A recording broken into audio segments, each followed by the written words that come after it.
लोहगड पर्यटकांना भुरळ घालणारा एक मजबूत पोलादी गड, सह्याद्रीच्या कुशीत वसलेला हा किल्ला. पण या किल्ल्यावर अशी काही घटना घडली की ज्यानं संपूर्ण महाराष्ट्रच हादरून गेला. एका 25 वर्षाच्या तरुणाचा मृतदेह किल्ल्याच्या पायथ्याशी सापडला आणि सांगितलं गेलं की त्याचा पाय घसरला आणि तो दरीत पडला. पण सत्य काही वेगळंच होतं आणि भयंकर होतं. लोहगडावर नेमकं काय घडलं?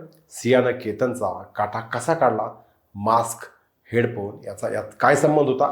या प्रकरणातले आणखी धक्कादायक डिटेल्स काय आहेत हे सगळं जाणून घेऊया आजच्या या रहस्यमय भागातून. नमस्कार, मी नितीन शिंदे बोलबिंदास मध्ये आपल्या सगळ्यांचं स्वागत करतो. केतन अग्रवाल पुण्यातील एका नामवंत व्यावसायिकाचा मुलगा. काही महिन्यापूर्वी त्याचा सिया गोयल सोबत साखरपुडा झाला होता. नोव्हेंबरमध्ये लग्नाची तयारी सुरू होती. दोन्ही कुटुंब अगदी आनंदात होती. पण या नात्याच्या मागे दडलेलं होतं एक गुपित. सियाचं चेतन चौधरी नावाच्या तरुणासोबत प्रेमसंबंध होते. दोघे एकाच महाविद्यालयात शिकत होते. तपासात समोर आलं की गेल्या 6 महिन्यात दोघांमध्ये तब्बल 2000हून अधिक कॉल झाले होते.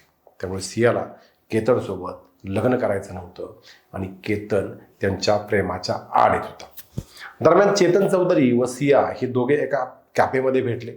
तेथे आखला गेला एक भयानक कट. त्यातूनच केतनला लोहगडावर फिरायला नेण्याचा बहाणा काढण्यात आला आणि चेतनला सुद्धा तिथं बोलवण्यात आलं. विशेष म्हणजे 20 दिवसानंतर तब्बल 3 वेळा केतनला लोहगडावर नेलं गेलं होतं. पण प्लॅन फसत होता म्हणून मग अजून काळजीपूर्वक प्लॅन आखण्यात आला. त्या दिवशी दुपारचे 12:30 ते 1 वाजले असतील. लोहगडावर गर्दी कमी होती. चेतनने अंगावर हुडी, चेहऱ्यावर मास्क आणि डोक्यावर हेडफोन घातले होते. तो आधीच गडावर दाबा धरून बसला होता. पण जाताना त्याला तिकीट काढलं नाही. येताना काढतो असं तो सुरक्षा रक्षकाला म्हणाला. त्यानंतर केतन व सिया गडावर पोहोचले. नंतर संधी साधून केतनला किल्ल्याच्या एका टोकाला नेण्यात आलं आणि पुढच्या काही क्षणात सर्व काही संपलं. केतन खाली कोसळला. सिया आणि चेतन या दोघांनी हे सगळं प्रयत्नपूर्वक घडून आणल्याची माहिती समोर आली. पण केतनला नेमकं तरी ढकललं कोणी हे अजून कळू शकलेलं नाही. ही दुर्घटना झाल्यावर सियानं आडावड केला. केतन पाय घसरून पडल्याचा बनाव रचला गेला.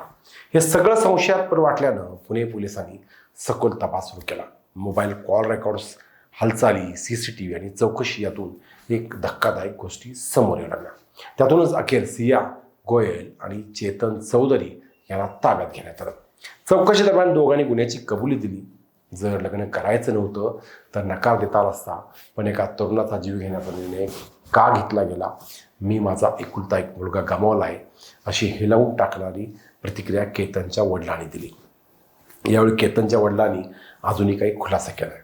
लोहगडावर ज्यावेळेस केतनला ढकलण्यात आलं आणि त्याचा खून करण्यात आला त्याच्या काही दिवस अगोदर सिया केतनला लोहगडावर घेऊन गेली होती.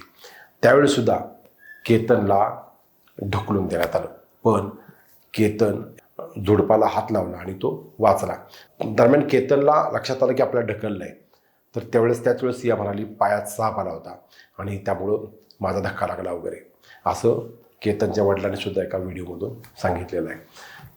तरीसुद्धा मग त्यामुळे साप खरंच गेला असेल. त्यामुळे मग केतनने विश्वास ठेवून सियावर त्या गोष्टीला पडदा टाकला आणि नंतर पुन्हा काही दिवसांनी केतनला घेऊन सिया तिथंच गेली आणि घटना घडली.